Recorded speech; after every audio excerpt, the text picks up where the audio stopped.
Hello बच्चों, let's read the question.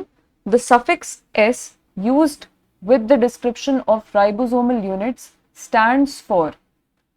तो student suffix x जो होता है ये स्वेडबर्ग यूनिट होता है, Svedberg's unit. Okay, it represents sedimentation coefficient, sedimentation coefficient.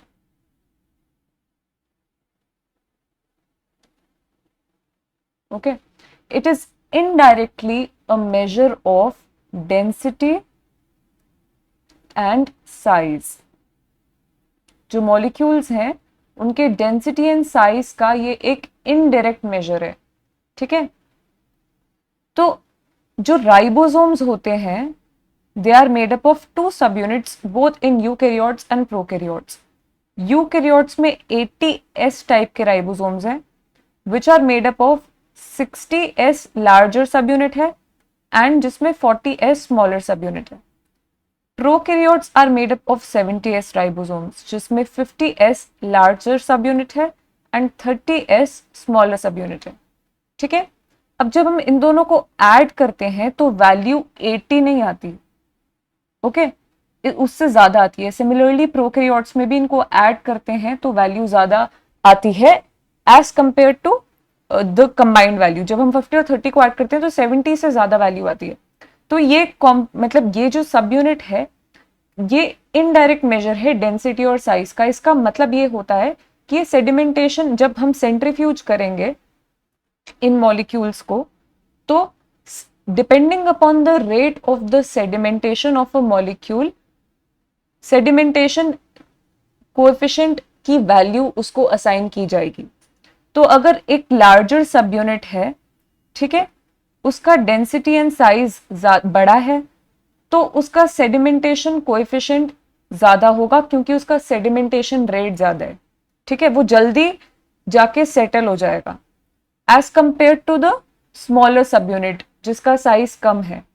ठीक है, तो जिसका साइज कम है वो उसका rate of sedimentation comparatively slower होगा जो हेवियर सब यूनिट से, राइट, या लार्जर सब यूनिट से. तो इसलिए इस स्मॉलर सब यूनिट का सेडिमेंटेशन कोएफिशिएंट की वैल्यू कम होगी. Okay, same with the prokaryotes. इसलिए ये सेडिमेंटेशन रेट पे ये जो वैल्यूज हैं स्वेडबर्ग यूनिट की वो असाइन की जाती हैं.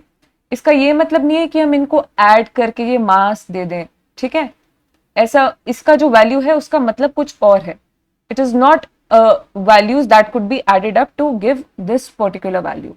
ठीक है, तो और जब हम ये कंबाइंड वैल्यू देखते हैं इसकी तो इसका सेडिमेंटेशन रेट है वो डिफरेंट होगा एज कंपेयर टू हम इंडिविजुअल सब यूनिट्स का जब सेडिमेंटेशन रेट देख रहे हैं.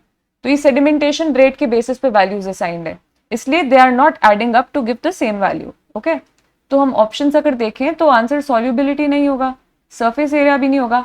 Size is a part of this Svedberg unit because it is an indirect measure of density and size, but density इसमें इंक्लूडेड नहीं है ऑप्शन में, so this is also incorrect.